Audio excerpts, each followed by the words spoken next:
Now, let me turn the camera and show you where we actually are. Some of you already noticed that we are in the town of Sanliurfa with the old name Urfa. There are several cities around, including Gaziantep, which already was mentioned, which have changed, actually, which have had their names changed some years ago. As a result, hello, as a result of a government program, like here, Sanliurfa, the original name was Urfa for many, many years. All these are ancient cities, and in them, the old parts and the new parts blend very colorfully, very curiously for us. Um, I mean, all of us, the Europeans, the Christians, even. It's a very, very interesting mixture, very fascinating mixture, let me assure you. And Urfa became Sanliurfa, adding to the name Urfa the word Shanli, which means the glorious, the beautiful, the magnificent. It's the eighth biggest city in Turkey, and the ninth is Gaziantep, which was called Antep. Some of you were with me in Gaziantep several nights ago, so you know that Gaziantep is Antep with the word Gazi on front, which means the war hero. This is what you see now, the square with which starts the Balıklı Göl Park. And the word has a special meaning, which I'll show you very briefly, of the town. The park is not so old. It was made in 1993 and has a special architecture and engineering award for its architect, a very modern Turkish architect of the time, designing many, many similar um, glorious and beautiful sites in Turkey. And it's the starting square. It contains two mosques. Here you see the fence, the wall of one of them, with an alley going there towards the heat of the park where we'll go. There you see a glimpse of Sanliurfa fortress, which is also very beautiful and now beautifully lighted, I believe. If we turn around in the other direction of this small square, you will see one of the flea markets here in Sanliurfa. There are a lot of markets like this in these cities. This is quite small charshia or flea market, and it stands between the mosque that we started with and the other one. Like you see, they seem as parts of one and the same complex because their walls, their front doors look very much similar. There you see also the arches, which are the entrance arches to the park. And there you can have a glimpse of the modern market street, which runs parallel to the park at several levels, by the way. And probably you see there are a lot of restaurants there. Just a second, guys, because I think that the picture is a bit. Oh, sorry, I'm so sorry. Yeah, I think this is better. There are several restaurants and a lot of shops as well. And, sorry? Cafeterias. There's my companion here prompting. This is the central alley of the Balıklı Park. I promised I will give you um, I will tell you the secret of the name of Balıklı. It means directly translated, or so I'm told because I don't speak Turkish, which, by the way, I'm opening a bracket here, is unfortunate in this part because, uh, well, probably one of the reasons is they don't have many foreign tourists. There are a lot of tourists here today and in the next days. I'm told there will be, but they're mostly Turkish domestic tourists, so they don't have, like I was saying, the signal just wavered a bit. Okay, but we are there with connection. Can you please confirm that you see and hear me? Yeah, okay. It says it's a bit weak, probably because of the rain these days. We arrived last night here in Sanliurfa. We got rained over And tonight it's still rained. You see, it's wet everywhere, but it's very, very fresh. I'm sorry I can't transfer aromas to you because spring, blossoming flowers, trees, acacias especially, they smell fantastic, fantastic aroma. So it would be so good if we had multi-sensual transmission right now, but this is it, guys. It will be what you see and what you hear from me. But you can trust me on this. It's very, very beautiful aroma. So I was saying about the balıklı göl, directly translated from Turkish, which, if you know the language, helps a lot here because almost nobody speaks English. And we use a lot of miming, a lot of gesturing, but we get around because people are very hospitable and very friendly, and they try to help you, although communication is big fun. So, directly translated, it means the pool of the sacred fishes, which we'll see very shortly. It's behind that wall over there. I'm walking slowly because it is getting darker and darker, and I know that the view can be disturbed by this. I will be showing in both directions bits and pieces of the park. It is very beautiful. In my opinion, I can only uh, uh, have objection against those lines here. You see the protection for the flowers; those are roses, but that's the decision of the park management. Thank you, Alison, for your support. I have a question from Teresa. Is there a strong second language such as French or German? Well, Teresa, there is, but it is neither French nor German nor any language that we could possibly speak because the second official language is Kurdish. Most of the population here are Kurds. And I was told a very funny story the other day by a colleague of mine. By colleague, I mean another tourism expert. I didn't mention in the beginning when I was introducing myself, but my main occupation is working as a tourism consultant and expert. So a colleague of mine, she's working here on a tourism project in Adıyaman, another big city which is to the north from here. And she told me this story about counseling with the Association of Taxi Drivers in Adıyaman. Because if you try to get a taxi, there is no way to tell the people where you want to go in English. And they had this very official meeting with them, telling them, guys, you have to learn at least some words in English to be able to communicate with the people, etc.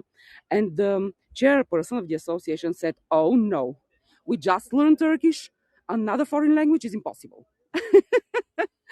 So this is it. This is a big part of the population. They are, I don't know the English, which is Kurds, how it's Kurds probably. In Bulgaria, we call them Kurdish people. And it shows in the culture, it shows in the cuisine, it shows in, well, the language, obviously. You see the minaret of the first of the mosques that I showed you with some part of the mosque. I believe they're very beautiful, especially from here. I didn't say hello to Monica and Sue and Shelly and Elisa. Hello, hello, guys. To those of you who joined later, we are in the Central Park, the Balıklı Park, which means the pool of the sacred fishes in the center of Sanliurfa, the eighth biggest city, over 2 million people population, in the central southern part of Turkey. And we are slowly going towards the hit in the program here, the Balıklı Göl, or the very lake, the very pool of the sacred fishes. To the right, you see another part, of the design of this park. I mentioned in the beginning, it is a rather new park, 1993, built by a very modern then Turkish architect, very celebrated Turkish architect, author of many other public projects in Istanbul and the capital of Ankara and other big cities. We find the park very beautiful. We passed by it today just for a very quick check, and it was packed with people, so many people that you couldn't turn around. Just it was so full. But in every evening during the Ramadan month, After 7, most of the people disappear, which is quite understandable. They go for a drink, a glass of water even, and some food. So, like I said, it's very, very normal. There's now the oldest, you see the minaret of the oldest of the mosques here in this park. But you'll see most of it when we have a peek here around the corner where the Balıklı Göl actually is. And it is related to a story which is a legend, actually, that we all may relate to. Before we go further, let's have another look at this alley, this part of the park. Very nicely lit up, I believe. And there you see also parts of the forest, the Urfa or Sanliurfa forest. Fortress, forgive me. It's very, very nice. We didn't have time today to go to the fortress. First, because it was very hot, believe it or not. Now everybody is wearing jackets, as you can see. The rain made it much cooler. But also, it was very, very packed with people, like I said already. And thirdly, we spent most of the day in the archaeological museum, which I strongly, strongly, strongly recommend to all of you.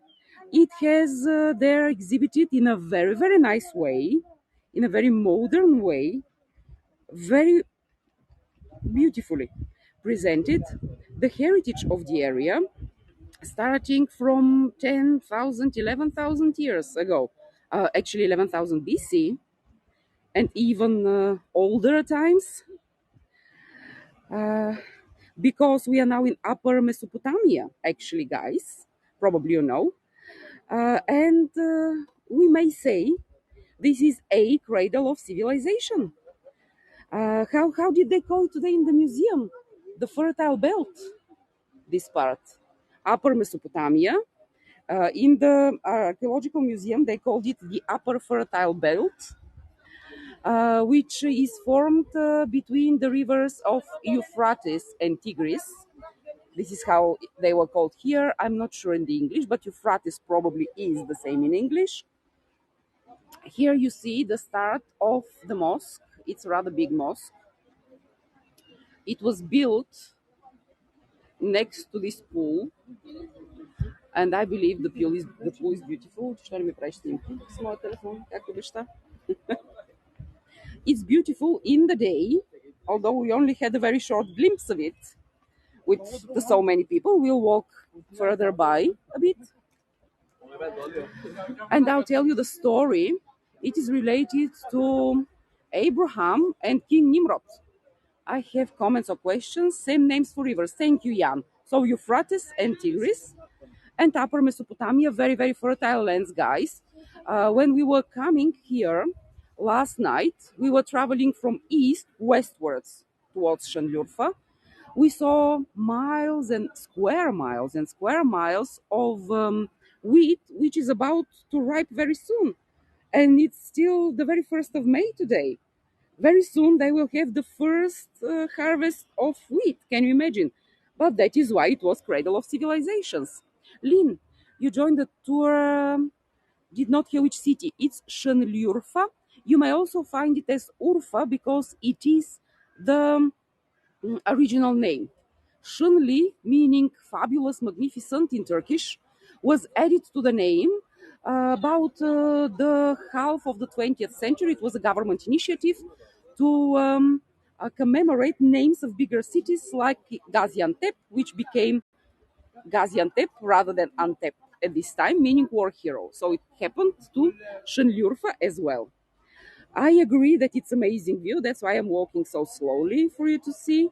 We have time. We'll walk a bit around it. These are actually the most famous views from the city. And while we walk around slowly, so that the picture doesn't wave a lot, although the signal holds for now, I'll try to turn the camera a bit and see if we can see, the other direction, see if we, or rather you, can see some of the sacred fishes in the pool.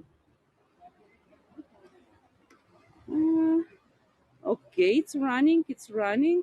Let me see, should be many fishes because what we read before that picture and sound good. I'm so happy because, like I said, I was worried about this. We'll try to find. Ah, there was a fish just there. Okay. There are fishes and they are considered sacred. Just probably we can't see them very well because of the lights. Ah, you see, that's so good. Well, these are the sacred fishes now. There's one. Ah, there's one. It's a fish. Yeah. There is a number of fishes and they are protected in a way. Here they live happily. Here I'm happy you saw them, guys, too. I'm happy I saw them as well because, like I said, today it was impossible.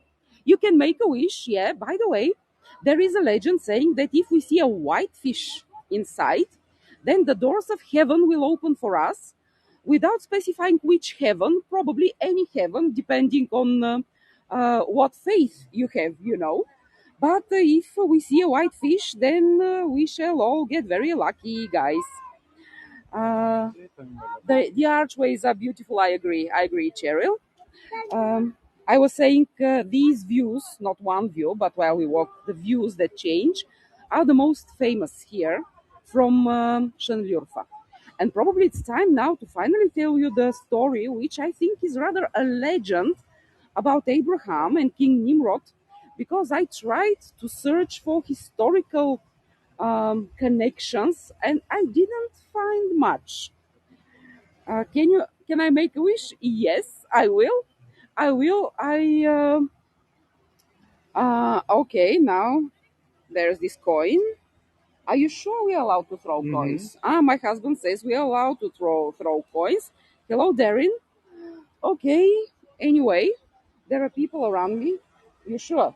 Yes. We okay with the coins? Yes, there are many on the. Are there? Okay, my husband. Well, I'll trust my. We shall trust my husband when he says, "Okay, now there's the coin." I will make a very good wish for all of us, and I will not tell you, Beata, I will not say because this is from everything I know about wishes. This is a very important condition for the wish to come true. I don't tell you, but be sure that it's a very good wish and it's for all of us. So, one, two, three, woo! Now consider it done. We are all now very blessed. So probably back to Abraham now and the king Nimrod. I don't know why this legend is related to this very place here, because Nimrod was a king of Babylon, and Babylon being related to Mesopotamia, of course, but it wasn't here. Anyway, what legends say, Lynn, I'm not saying, I read your question, I'm not saying because then the wish will not get true, you know. So, but stay calm, stay content. It's a very, very good wish. So, King Nimrod, if you read the Old Testament, you will find this story there. Although, once again, I can't tell you why it is related to this place. I don't mind as I find the place very beautiful, but anyway. Thank you, Kat. So King Nimrod was very afraid. He considered himself very, very powerful and very, very equal to God, living God, actually. So he was worried all the time that he might meet his equal or even somebody who can outmight him. Is this even a word? I'm not sure, but somebody who can claim his power. So he had a lot of fortune tellers to look over him.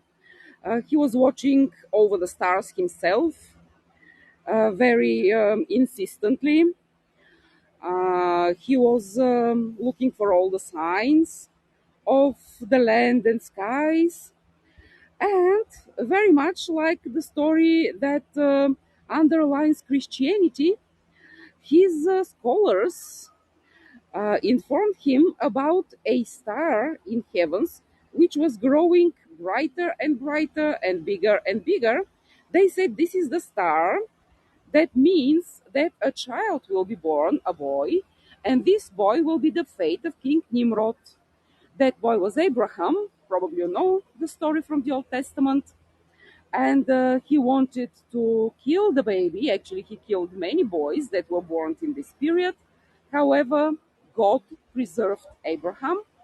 And the legend here in Urfa says that the part of the story where Nimrod tries to throw Abraham into the fire happened here. And actually, this is the origin of the pool. Just let me see because I think I missed some of the questions. Lynn, thank, sorry, Lynn. Yes, I do hope, guys, that you all wish for that, for health, for the end of COVID, for the end of all wars. I totally agree. And of course, we can all make these wishes. I was, yeah, I was simply, how to say, keeping it for all of us. How big is the lake? Well, it's actually small, Cheryl. It's not very big. That's one end there where we started. And the other end, we are going very close to Tom. Thank you for the support, by the way. And I have more comments. Okay, Elisa, I'll try. Okay. Hey, Joyce and Alan. We are. Hello. Oh, hi.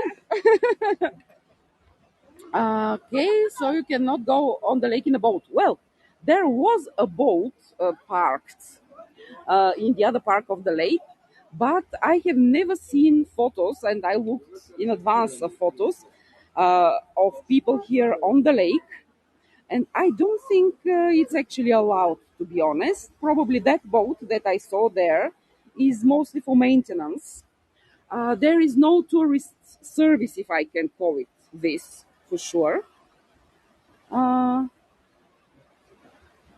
yeah, there is the gardens of the mosque are also beautiful. And that's the story here. My husband just showed it to me. That's the story. Okay. They say here Nimrod was a ruler of Urfa. Okay. Okay, we can buy this or not. It's up to us. Anyway, the Balakligyo, which we are just walking peacefully around, is a place beautiful enough so we can take any legend, right? I have a comment from Cheryl. Could shrink the place and put. Cheryl, you read my mind. You totally do. Did he even go to Turkey? I'm not sure, Lisa. That's the part I wasn't very sure about because in these there were no real maps at these times. So when people speak about history and sources claiming that this person went here or there, um, it's very much speculative. uh, Maybe some of you who have been on my tours before know that I'm a very museum person. I work a lot with our museum in Bulgaria, in the town where I live, in Blagoevgrad. So I know the archaeologists there, and I have the biggest of respects, the biggest amounts of respect for them. However, I was a bit shocked when once I went to, let's say, people are praying there. It's the mosque, if you see. They are inside. It's time for prayers. Yes, Gail, it's an amazing park. So I was telling you my story about this. I went in our museum to a premiere, if I can say so, to an exhibition of findings from excavations in prehistoric places in our region, southwest Bulgaria. And I was so curious. And I was there with our archaeologists, whom I cherish very much. Thank you, Marian, for the support. And KH, Penny, and Tanya. Hi, guys. We're almost at the end of our tour, but you can see the highest point of it, the Balaklig Yol in Sanliurfa. So I was asking Małgorzata, she is Polish, our prehistory specialist in Blagoevgrad, what is this and what is that? And she was saying, we don't know, but we suppose it's this. And I'm like, and what is that? She says, we don't know, but we suppose. You see where I'm going, right? So, can I imagine a restaurant overlooking? There are restaurants, but on the other side. Probably, if we look in this direction, you see them just peeking through the arches. These are all restaurants. Well, they don't exactly overlook the pool, but yeah, the pool is surrounded by the mosques and the park that we saw. And actually, this is the end of it, of the Balakligyo, the pool of the sacred fishes. We'll try to walk around to show you another view of it. Now that's the fresh water coming in. And this is the other entrance of the mosque here. It's a very, very beautiful place, guys. I'm so happy that we were able to see it together. Because yesterday I wasn't, no, today earlier at noon, I wasn't very sure I'll be able to show it to you. It was crowded. So, so crowded. I see that. I'm reading the comments. Yes, yes, I agree to all of this. I don't know if people feed them. To be honest, probably they throw some food, but I'm sure the maintenance, the Sanliurfa municipality, and the religious communities that maintain the mosques, they do take care of the whole place. And there we are going around so that you can see. I think this, what you see now, this is the most popular view of Sanliurfa. There we go.